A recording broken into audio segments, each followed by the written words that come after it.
Pues hoy ha sido un día interesante.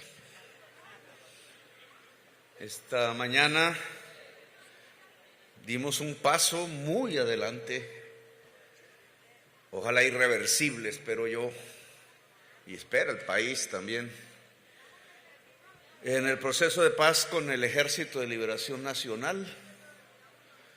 Estamos ya en cese al fuego y avanza un proceso de participación popular para definir que la paz se pueda constituir en Colombia como una nueva era y abandonar definitivamente los caminos de la violencia y de la guerra.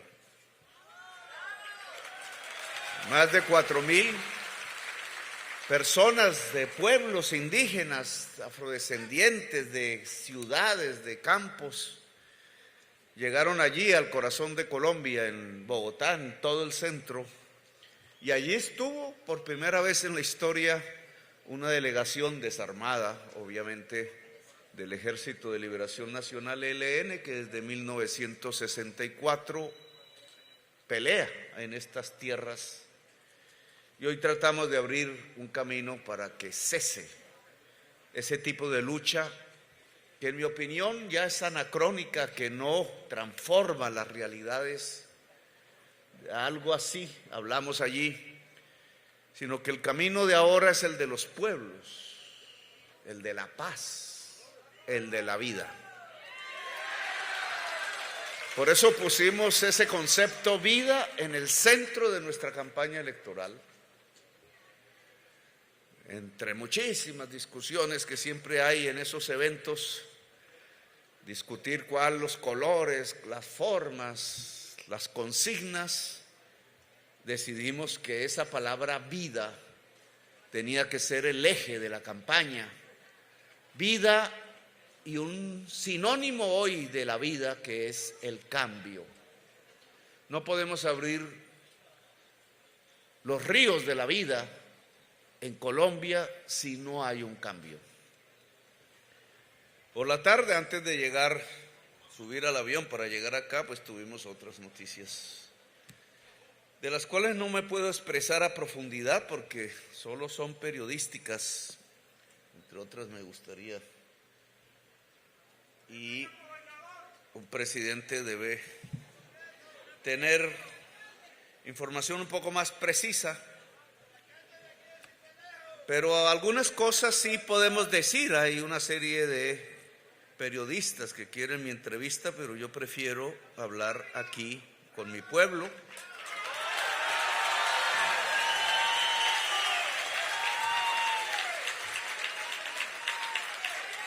Si fue mi pueblo el que me eligió, a nadie más le debo la elección.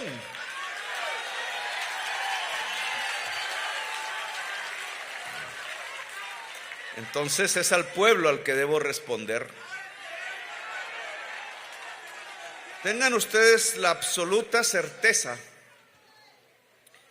que este gobierno se acaba de acuerdo al mandato popular.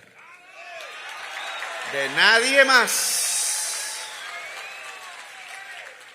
Y eso es bueno que quede claro en Colombia. No hay nadie que puede terminar con este gobierno que no sea el pueblo mismo.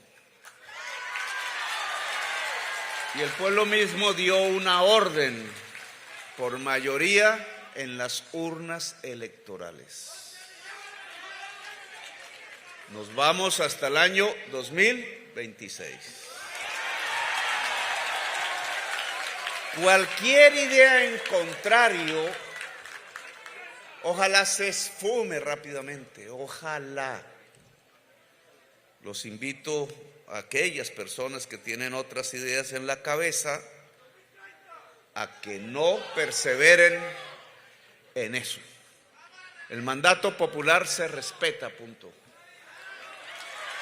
El pueblo se respeta.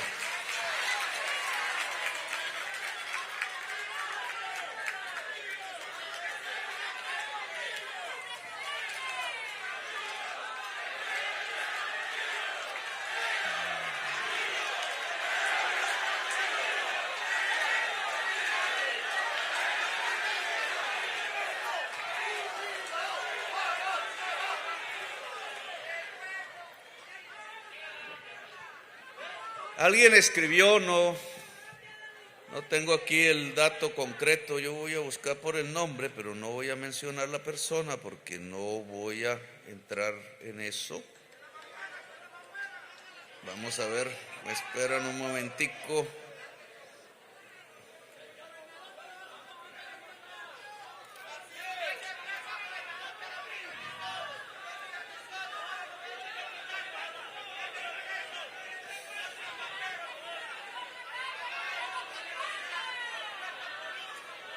Bueno, no lo voy a encontrar, pero alguien escribió hoy que mi hijo había dicho que yo sabía que habían entrado dineros ilegales en mi campaña.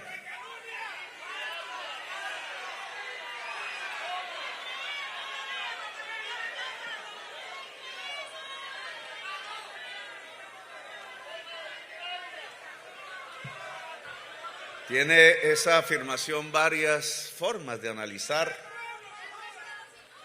Indudablemente piensa, no es un juez, yo he prometido no interferir en el proceso judicial y lo voy a hacer y lo repito. Pero como no es un juez, puedo analizar lo que dijo. Tiene una especie de instinto, de deseo subliminal, y es que obviamente si eso fuese cierto, este presidente se tenía que ir el día de hoy, porque yo no soy Uribe, no soy Santos, no soy Duque, no soy ninguno de los que han pasado atrás por obvias razones. Yo vengo de otro tipo de manera de entender las cosas, no critico a los otros, pero nosotros venimos de algo diferente, de otra historia, de otra realidad y de otra sensibilidad. Y entonces tengo que decirle a esa persona, no siga diciendo mentiras. Mi hijo no dijo eso. Y no dijo eso por una razón básica. A ninguno de mis hijos y de mis hijas, aquí una presente, les he dicho jamás que delincan. Eso no ha existido. Ayer se hacían así, o es que como van a enfrentar el hijo contra el padre, entonces, uy, se acabó el padre. Sí es cierto, y no es la primera vez. Claro que han intentado usar las cicatrices familiares, las heridas. Algunas cicatrizarán, otras quizás nunca. Claro que han intentado utilizar todas las debilidades, aquí y acullá, los errores, para intentar abrir el camino del derrumbe del primer gobierno popular en Colombia. No les gusta una serie de circunstancias de las que después hablaré. Y claro que no es la primera vez, tampoco será la última, ha pasado por miles de veces el que se intente enfrentar un padre con su hijo o un hijo con su padre. Pero lo que nunca va a pasar, si la verdad florece, es que se afirme que el actual presidente de la República haya permitido, siquiera sugerido o vuelto cómplice de que uno de sus hijos o hijas delinca, porque eso no ha sucedido.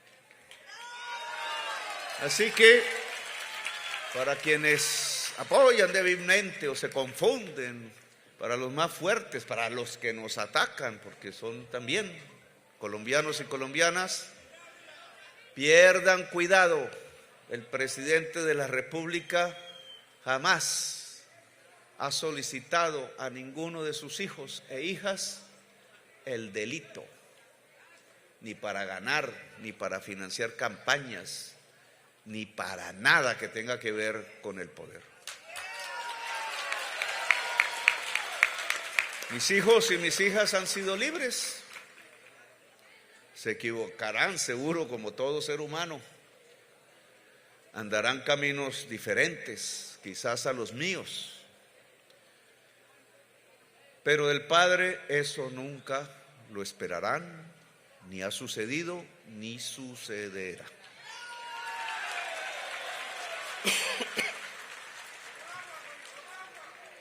Yo entiendo lo que ha pasado, sé lo que está pasando, sé lo que está ocurriendo. Mi papel institucional no me permite quizás hacer lo que hace unos años podría hacer, hablar con más libertad, decir lo que está pasando, por qué está sucediendo lo que está sucediendo. ¿Por qué esa presión para que el hijo hable contra el padre? ¿Cómo se puede poner una persona entre escoger su propio hijo y su padre?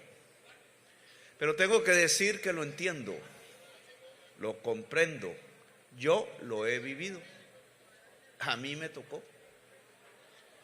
Siendo joven, 24 años, 25, estuve preso. No existía la fiscalía ni nada de eso, eran otras normas. Me juzgó un general de la República y me arrestó. Y fui a parar a la cárcel, no a la de los ricos, no a la casa cárcel. Fui a parar al patio, no me acuerdo cuál número era, el patio 9º o 7º de la Modelo. Y me llevaron de cárcel en cárcel durante año y medio. Terminé en la Picota y ahí seguí en libertad. Eran otras circunstancias, otra vida. El general que me arrestó hoy está condenado. Y el arrestado hoy es presidente. Así se mueve la vida.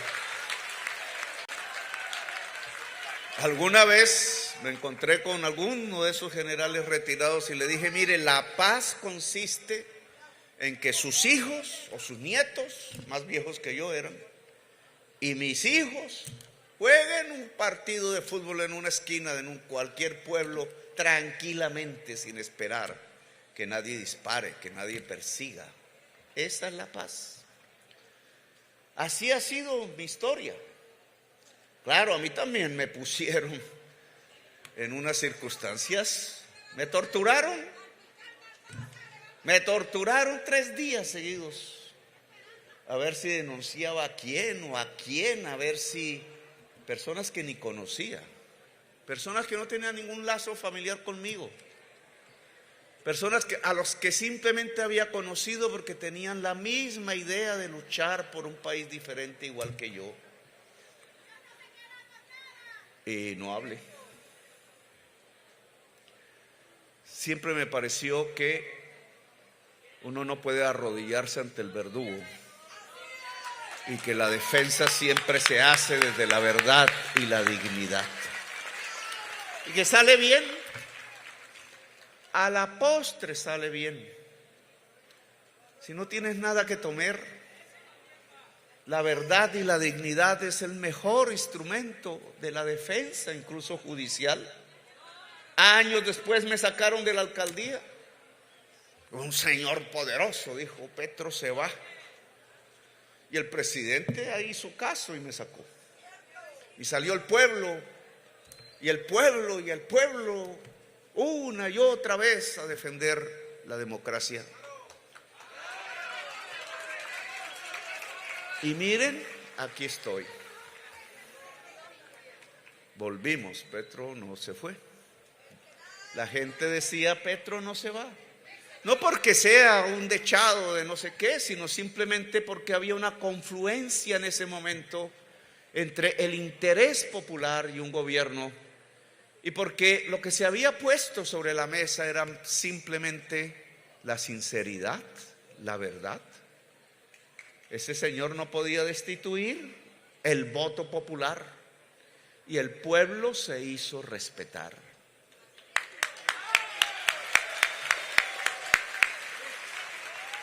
No era raro que iba a ocurrir lo mismo, parecido y otras cosas ahora. Si es que lo que se está poniendo en cuestión es si cambiamos a Colombia. Mi hijo ya verá. Lo único que le puedo recomendar es, desde la dignidad, la verdad. No arrodillarse al verdugo jamás. Jamás. Pero aquí nos toca es gobernar. Eso a veces no es tan entendible. Una especie de soledad del poder. Es que no es lo mismo vivir en familia que vivir en el gobierno de un país. A veces no se entiende, a veces no se comprende que una persona tiene que sacrificar vida familiar por lograr transformar la vida de un país. A veces es incomprensible, pero es el camino que escogimos. El de depender básicamente de ustedes. El de hacer depender un programa de gobierno o una propuesta de la misma población. Si la población quiere más, hay que ir más. Más y más. Si la población quiere detenerse, hay que detenerse. Si la población quiere retroceder, hacer un paso al costado y dejar que las cosas retrocedan. Lo he visto en mi propia existencia. Hoy debemos avanzar. Y avanzar aquí significa, para eso hemos venido, reforma agraria. La tierra para el que la trabaja. Esta misma consigna funcionó hace años. Era yo un niño, tenía 10 años. En estas mismas tierras.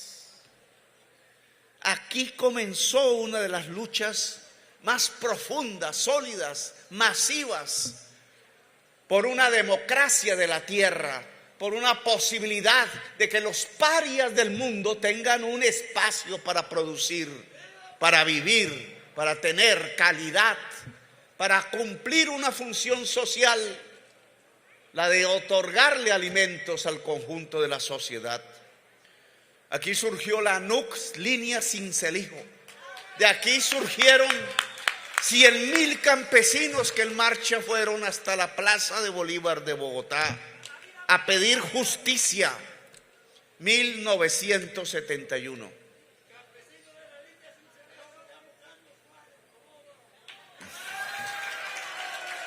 Aún sus dirigentes batallan, muchos fueron asesinados. Después de 1971, después de que un gobierno indolente se negó a acceder a que, como se hacía en Estados Unidos o en Europa, la Francia, la Alemania, o en China, o en Japón, o en Corea, pudiese haber una democracia de la tierra, pudiera haber un acceso de la población campesina a la tenencia de la tierra fértil. Pero no escucharon aquí en Colombia. En Colombia se aliaron al gran poseedor, hicieron el pacto de Chicorral y lo que siguió fue la violencia.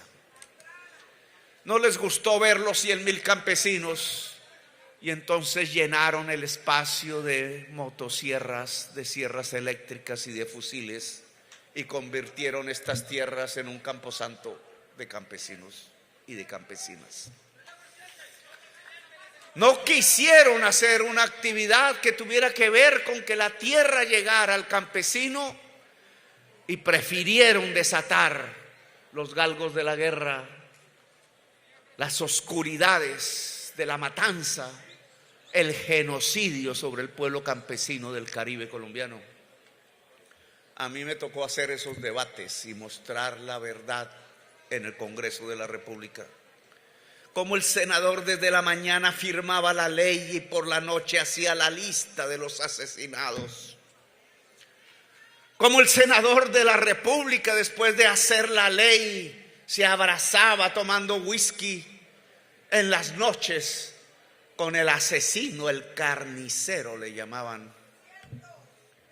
Cómo iban llenando los pueblos de fosas comunes, cómo iban produciendo un desalojo hasta llenar a Sincelejo de víctimas de la violencia, hacer crecer la ciudad casi en el doble, con los que aterrados llegaban huyendo de esas noches en las montañas, en el Plan, en los Montes de María, en La Mojana, porque se había desatado el genocidio, con firmas de senadores de la República, de gobernadores del departamento. Así callaron la posibilidad de la reforma agraria. No les gustó ver los 100,000 campesinos, pero sí les gustó ver las 20,000 fosas comunes. Un país que no pudo llegar a una solución que era posible, prefirió el camino de la muerte.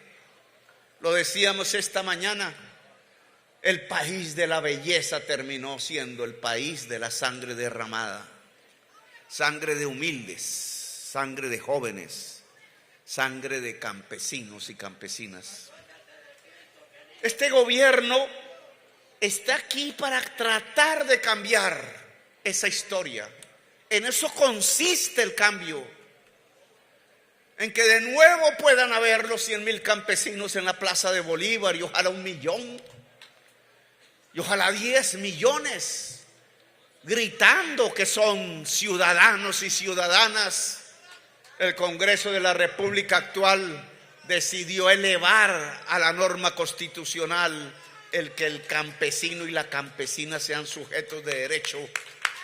Bien por ese Congreso. Ni en el 91 se había podido lograr. Pero ser sujeto de derecho significa tener la tierra, poder vivir en dignidad.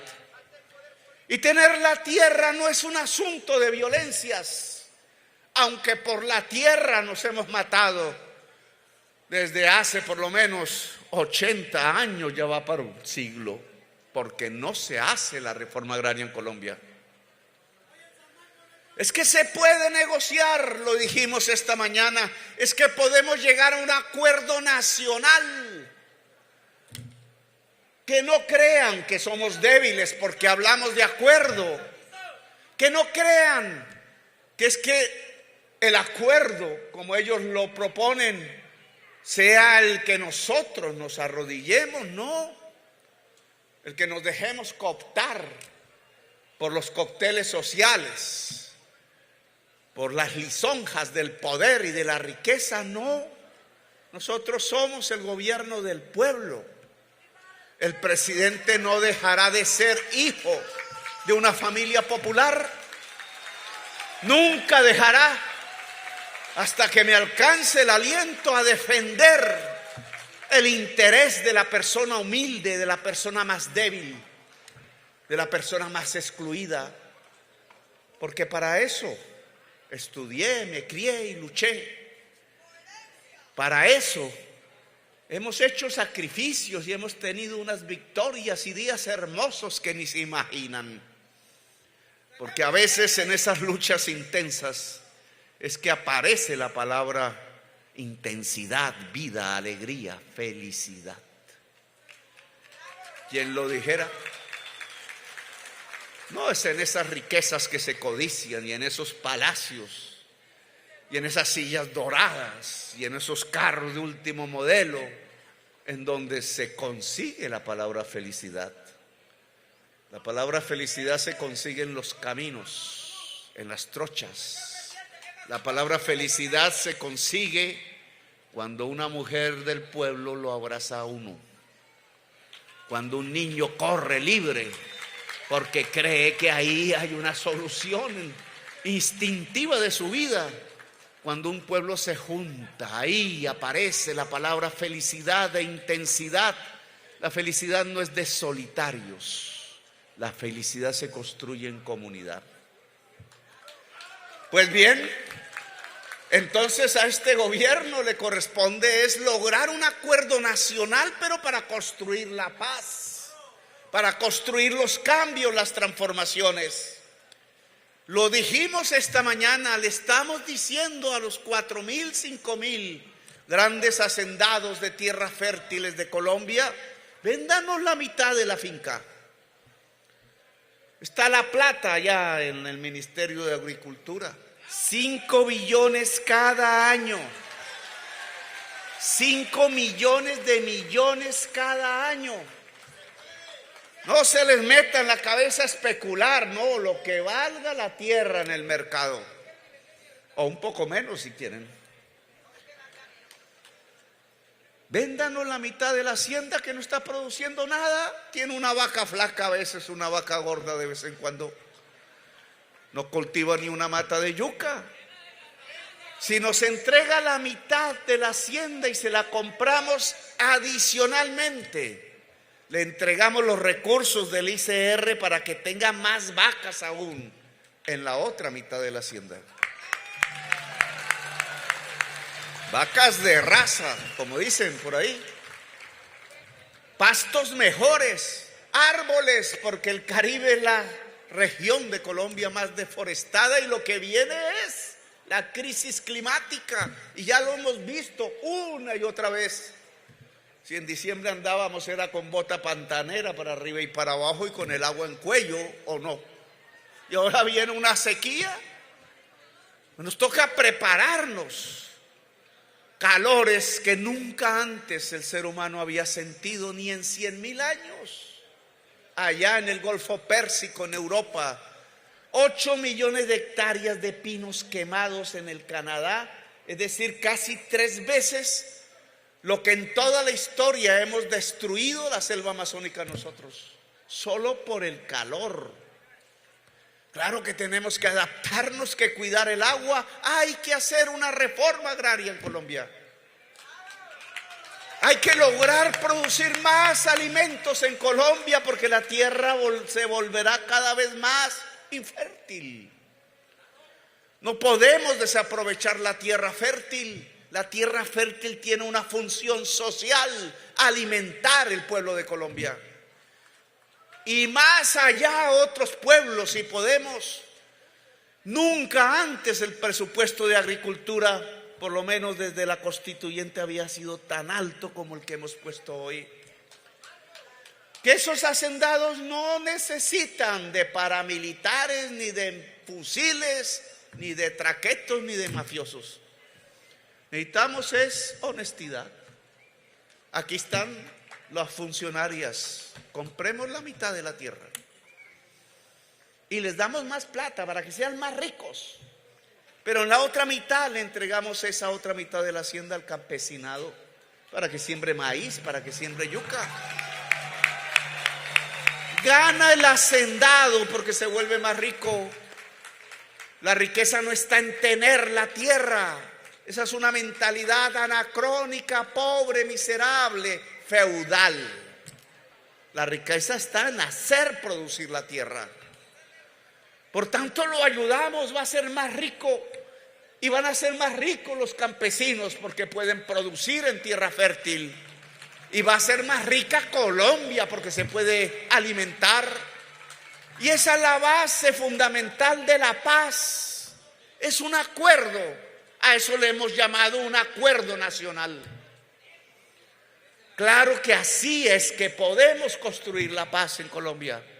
Aquí desde Sincelejo lo puedo decir con libertad a este mundo hacendario que nos rodea en Córdoba, en Bolívar, en el Magdalena, en el Cesar, en el Magdalena Medio hacia el sur.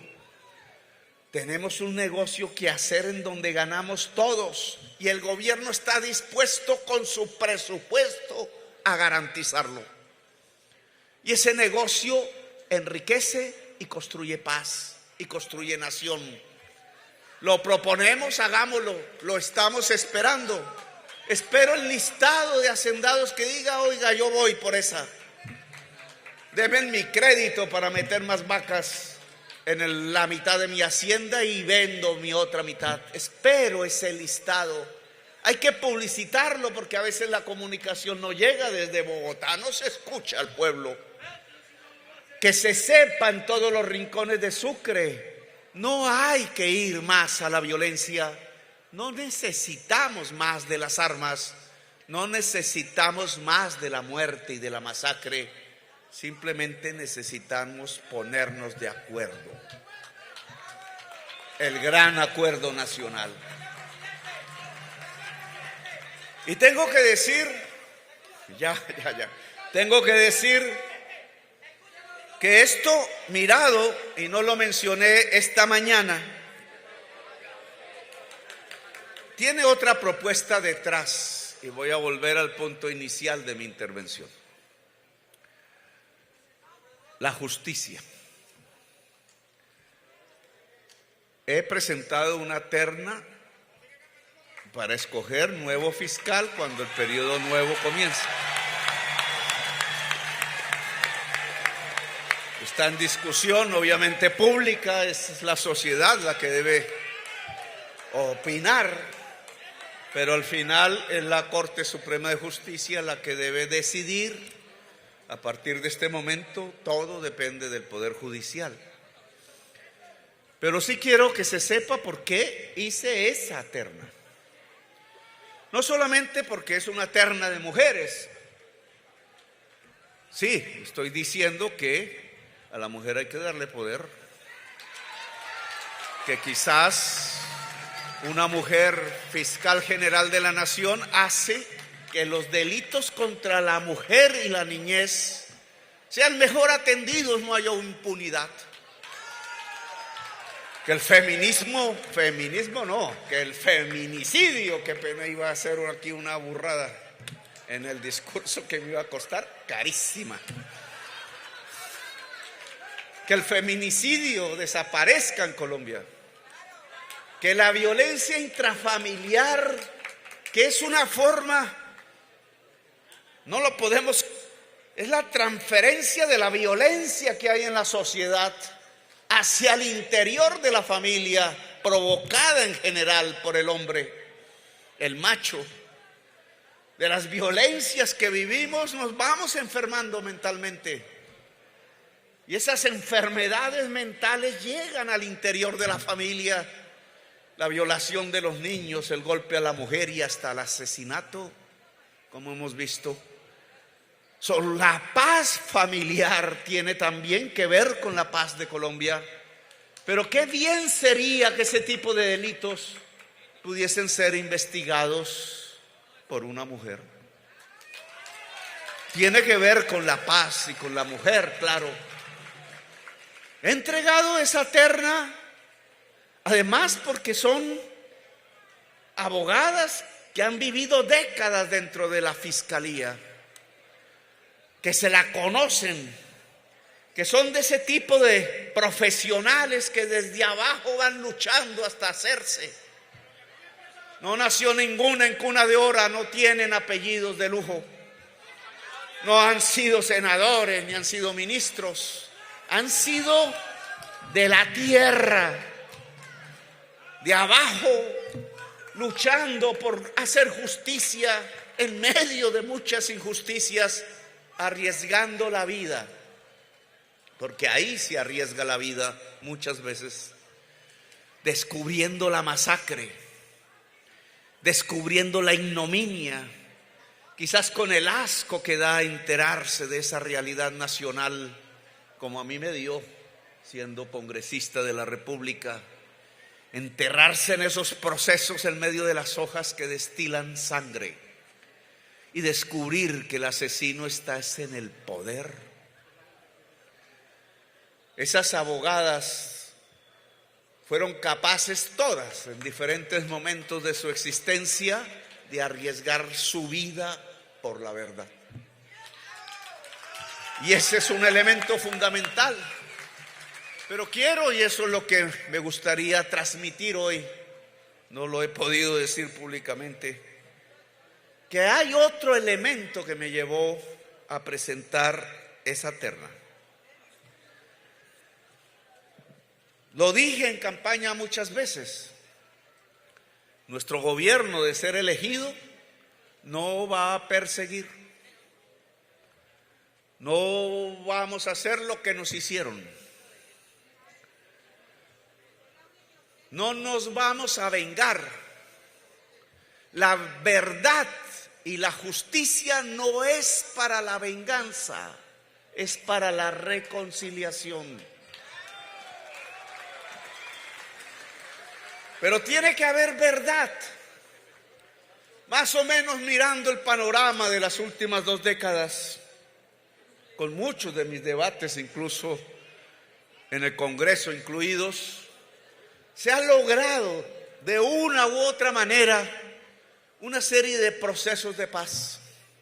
La sociedad y el mundo han dicho: inscríbalos dentro de la idea de la verdad, la justicia y la reparación de las víctimas. Y mal que bien, se han metido allí dentro de esos criterios. El proceso de paz con los paramilitares en el gobierno de Uribe y en la justicia llamada Justicia y Paz. Les disminuimos sus penas, pero digan toda la verdad y reparen sus víctimas. Fue lo que dijo la Corte Constitucional sobre esa ley. Bueno, se lo llevaron extraditados a todos, pero ahora los queremos aquí para decir la verdad. Yo mismo he dicho que firmo la carta, el decreto que nombra gestor de paz a Salvatore Mancuso, que provocó aquí muchas víctimas. Y después vino el proceso de Santos con la FARC, criticado aquí, unos que sí, otros que no. Lo cierto es que se firmó. Y allí apareció otra justicia, la Justicia Especial para la Paz, hecha de acuerdo a una sentencia de la Corte Constitucional para los militares y para los exguerrilleros. Y esa misma sentencia dijo: los terceros, es decir, los civiles que ni eran militares ni eran guerrilleros, pero habían puesto el billete y habían incentivado por codicia e interés particular a que el país se incendiara en la guerra, para financiar el paramilitarismo, para que en la guerra pudieran quedarse con la tierra y con la riqueza, y en el desorden pudieran cooptar el Estado en manos de la mafia narcotraficante.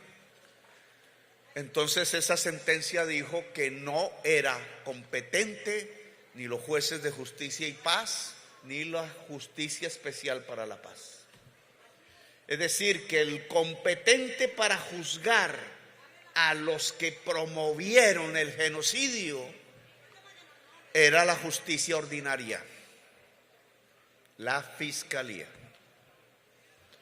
Le pregunté al presidente de la JEP: bueno, y entonces, ¿cuántos procesos en donde hay este tipo de personas se han trasladado de los archivos y procesos de Justicia y Paz y de la Justicia Especial para la Paz a la fiscalía?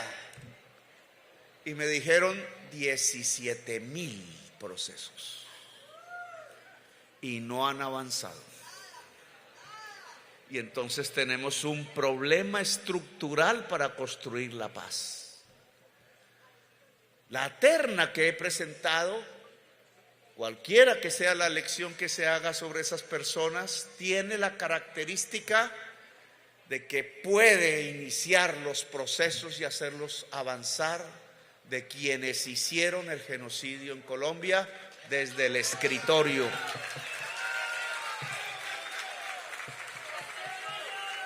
En realidad ni los paras, ni los militares, ni los guerrilleros realmente al final no eran sino instrumentos de uno y otro. El poder de ese genocidio no está siendo juzgado. Pero quiero advertirlo, no lo hago para generar una nueva oleada de violencia. Ya mi hijo es víctima de ello. No, no lo hago para ver si entonces nos vengamos. No, es para ver si nos reconciliamos. En esto ya no tendrá que ver la justicia, sino el Congreso de Colombia. Es que si se reconoce la verdad,